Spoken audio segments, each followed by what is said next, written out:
sehat pikiran, sehat Sehat jiwa, jiwa, dan sehat sehat badan. Oke, selamat datang kembali di Nara Channel. So kali ini saya kedatangan tamu dan pemilik kafe ini juga karena saya lagi syuting, Nara lagi syuting nih, gue lagi syuting tempat kafe lu nih. Betul. Ya, adalah kafe Shakeboard. Nah, karena dia udah punya kafe, gue pengen interview karena buat gue ada sesuatu yang menarik. Kenapa gue mau interview sahabat saya yang bernama Roy ini? Yes. Ya, karena latar belakangnya apa dan tiba-tiba sekarang jadi usaha kafe. Kan gue juga bingung ya, udah lama nggak ketemu pandemi dan kemudian tiba-tiba dia jadi usaha kafe. Kenalin diri lu. Kenalin diri. Oke. Halo sahabat Inara. Jadi di sini di Shakeboard, nama saya Roy. Saya kebetulan kenal sama Mas Pria sekitar 3-4 tahun yang lalu. Dan ini adalah produk kami, kopi sama koktail.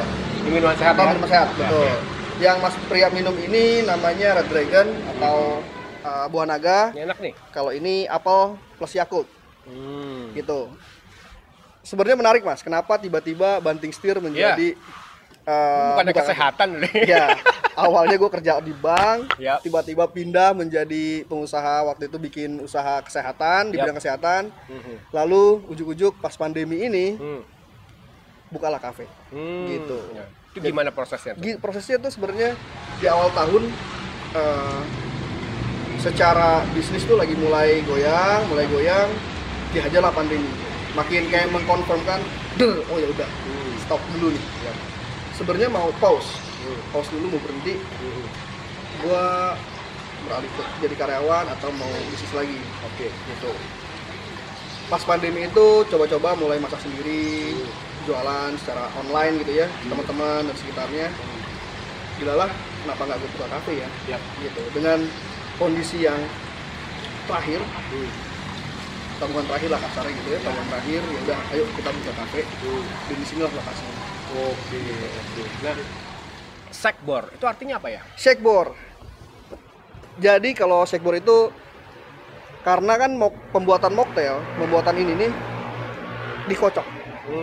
Dikocok, di shake dulu, baru dituangkan. Yap. Lalu mikir-mikir apa ya? Kalau dikocok tuh kayaknya nggak enak gitu kan, nama dikocok gitu. Jadi akhirnya bahasa Inggrisin, di shake. Bor karena berawal dari bro.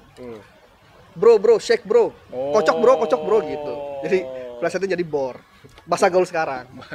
Bor tuh bahasa gaul sekarang. Kocokin dong bor gitu. Digoyang, kocokin bor. unik juga. Nah, terus abis itu kan banyak ya kafe sekarang ya. Dan lu juga ada kopi juga kan. Oke, ada minuman sehat nih. Ya. Yang membedakannya apa dengan kafe-kafe lain? Gue ini suka sama kopi yang light. Nggak suka kopi-kopi yang keras. Yap. Di Shakeboard ini selama orang minum kopi yang kita buat itu asam lambung nggak naik. Pertama itu kalau kopinya ya. Yap. Karena kita kopi itu roastingnya juga kita benar-benar kita jaga. Yap. Sesuai sama mulut gua nih. Yap. Mulut yang nggak suka sama kopi yang terlalu berat. Oke. Itu kalau secara kopinya. Yap. Kalau secara mocktail, pas pandemi itu kan kita butuh asupan gizi supaya bagus. Buah tuh diapain ya? Oke. Orang tuh makan buah tuh kayak sulit. Akhirnya dijadiin minuman. Oke. Nah, buah-buah itu yang antioksidannya tinggi, apel, buah naga, terong Belanda, Yap. yang antioksidan tinggi kita buat jadi minuman. Dan itu sangat layak untuk diminum. Oke, jadi lo juga ngelihat momentum pandemi juga Momentum ya? nih. Dengan Betul. kesehatan juga. Yes. Tadi gue minum sih yang long blacknya emang nggak enak ya. Oke. Nah, ready? Ready? Oke, good. Udah ngomongin Gua udah tentang bekali. lunya. Apa yang lo punya saat ini udah terlihat. Tapi sekarang gue pengen lebih dalam lagi menginterview lo ya. Ya. Oke. Background lo berbeda, bro ya? Ya. Manajemen rumah sakit itu juga gue ingat. Bank juga. Iya. Lebih banyak dengan hitung-hitungan. Oke. Kemudian lo beralih sekarang bikin bisnis kafe. Yes. Oke. Ada keraguan kah pada saat itu? Keraguan pasti ada. Oke. Karena Apa aja tuh? pertama adalah gue nggak pernah maintain atau manage cafe, manage restoran, manage rumah makan atau apapun itu yang berhubungan sama food and beverage itu nggak pernah. Oke. Keraguan pertama adalah apakah gue bisa atau enggak. Oke, bikin proposalnya atau ngitung-ngitungnya ya bisa lah. Tapi gimana menjalankannya? Nah, that's why ketika bangun kafe pertama kali ini, gue ajak orang yang memang benar-benar seumur hidupnya tuh di kafe. Oh, jadi lu belajar dari orang tersebut? Yes, orang tersebut dialah sebagai operation manajernya di sini. Gitu. Okay. Operation manager di sini, partner guanya itu dia pokoknya fokus urusan dapurnya deh. Oke. Menu dan sebagainya, gue cuma pengen ini minumannya kayak gini ya. Yap. Rasanya urusan ke bisnis dan sebagainya nanti gue yang handle. Dapurnya gue nggak mau pusing. Yap. Gitu. Tapi gue ngerti tentang dapurnya. Gitu. Gue cukup ngerti tapi gue jangan yang jalanin karena gue nggak akan bisa jalan bisnisnya secara optimal kalau gue mikir ke dapur terus. Oke. Nah, tapi yang pengen gue tanya lebih dalam lagi, apa yang bisa lo kesampingkan dari keraguan lo? Kan biasanya orang tuh stuck banget di keraguan kan. Lama deh orang di keraguan. Yes. Gak usah biar teman-teman juga tahu sekarang punya keraguan. Terus tiba-tiba lo langsung just do it kalau kata Nike bilang, ya. Dan pada saat itu kan pemikiran lo banyak banget lah. Banyak, betul. Kalau ini berhasil, kalau ini gagal, Ya. ini bisa, background gue berbeda. Nanti kalau nggak ada customer, Betul. dan pasti kan namanya proses nggak langsung seperti apa yang lo pengen ya. Betul. Nah, itu kuncinya apa? Ketika gue jalan bisnis yang rumah sakit itu mas yang tadi disebutin itu adalah titik terendah seperti dalam hidup, dimana utang ada, secara image gitu ya, itu bener-bener drop. Deep down adalah gue ngerasa gagal. Dan itu kayak udah di ujung jurang tuh yang pernah gue dapat ilmunya gitu ya di suatu training itu. Ketika lu di jurang ya salah satu caranya adalah lu melawan. Lu ngelawan, jalanin aja. Nggak, akhirnya gue beraniin diri untuk gue buka cafe ini, hitungannya gue clear. Dan gue ada support system yang bisa menghandle ini juga, dan gue jalanin. Bismillah gue jalanin. Gitu. Ya, akhirnya jalan sekarang. Alhamdulillah.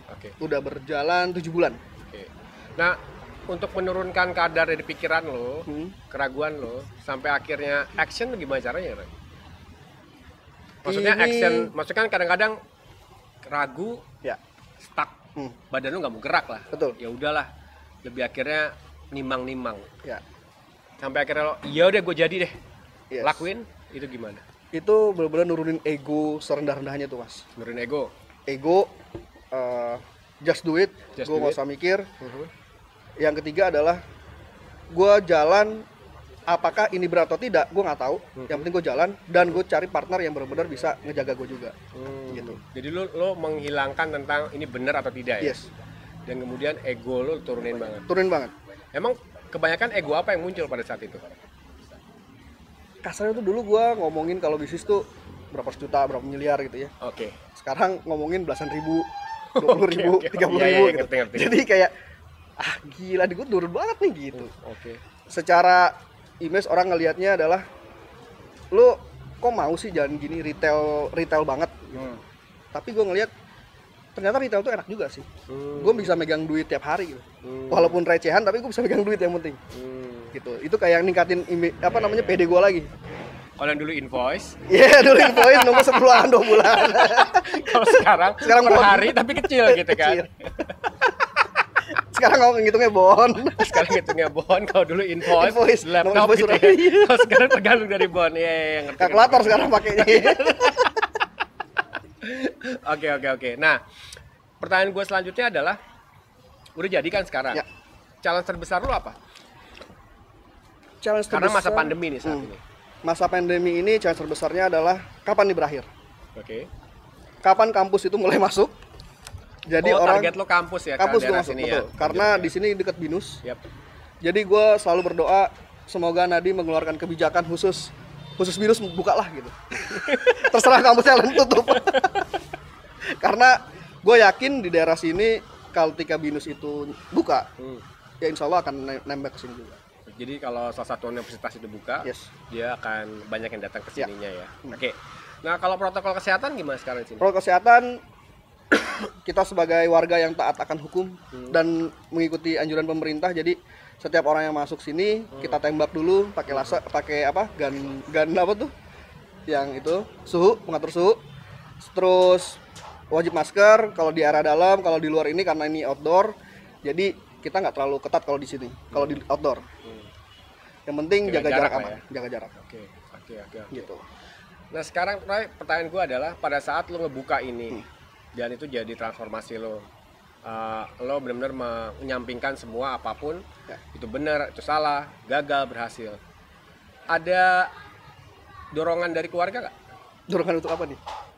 Lo membuka ini karena akhirnya juga ntar baliknya buat keluarga. Oh, ini yang menariknya adalah sempat ada pertentangan sebenarnya. Oh, malah pertentangan? Bukan dorongan. Pertentangannya karena apa iya lu nggak pernah megang kafe, lu nggak pernah buka rumah makan, kok tiba-tiba bikin ginian? Soalnya pertentangan kayak gitu. Terus yang gue lakuin adalah cuman ya udah gue kerja aja deh. Gue jalan, Bismillah. Ini bukan buat gue doang, ini buat keluarga juga. Gue cuma ngomong gitu, pendekatannya kayak gitu. Oke. Itu teman-teman. Kalau misalnya teman-teman di rumah mau melakukan sesuatu, pasti balik-baliknya juga mesti ngelihat bahwa dampaknya buat keluarga juga ya Roy ya. Betul. Oke. Lo ada kuat nggak buat teman-teman sahabat sehat Inara Jiwa? Sahabat sehat Inara Jiwa. Ketika bener-bener jatuh gitu ya, gue cuma ingat satu quote, this shall to pass. Jadi ya badai itu pasti berlalu lah. Seancur-ancurnya karir, percintaan ataupun apapun itu, pasti itu akan berlalu dan kita akan dapat poinnya lagi. Oke. Nah sekarang kalau lo ngelihat tentang keselarasan apa sih Roy? Keselarasan pikiran, jiwa, sama badan menurut lo apa? Oke, yang gue lihat itu contoh ketika kafe nih ya, gue nyontohin langsung kafenya aja ya. Ketika pikiran gue lagi bener, lagi fokus gitu ya, terus badan gue juga ada di sini, jiwa gue juga ada di sini, dan gue ngelihat bahwa hal yang gue jalanin di sini tuh berjalan. Ada kalanya waktu itu sempat tagihan tuh udah mulai mengganggu gitu ya. tagihan dari telepon gitu, bayar gitu ya. Nah di situ pikiran gue kemana-mana tuh, datang di sini tapi ya pikiran gue kemana nih, gimana bayar. Tapi itu yang membuat gue ngerasa ya udah, ketika gue sampai di sini, hal-hal apapun itu bisa kita kesampingkan dulu nih. Sampingkan dulu, fokus ke sini, fokus antara pikiran lu, badan lu sama jiwa lu ya di sini gitu. Nggak usah kemana-mana, being present aja. Jadi ketika lo mulai silent, emosi juga lo silent, kemudian itu malah lo bisa berpikir jernih ya? Iya, betul sekali. Oke. Exactly. Roy, sukses buat kafenya. Thank you atas interviewnya. Nah sahabat-sahabat sehat, keselarasan itu memang penting. Roy tadi baru bilang bahwa gangguan, hambatan akan selalu ada, bahkan banyak orang yang raguin. Tapi ketika kita silent dan kemudian jiwanya juga kosong juga, dikosongin dulu, pikiran dikosongin dulu, akan banyak input yang masuk dan akhirnya melakukan hal yang berbeda, melakukan tindakan. Sahabat selalu sehat, kalau kalian semuanya, kalau semua di rumah ngeliat ini bermanfaat, apalagi kalau lagi gagal, lagi jatuh, bangun lagi, please subscribe, like, pencet loncengnya, dan share ke semua teman-teman karena ini bermanfaat buat saya, buat Roy, dan buat hidupnya lo semuanya. Oke. Sampai ketemu lagi. Sahabat sehat, sehat pikiran, sehat jiwa, dan sehat badan.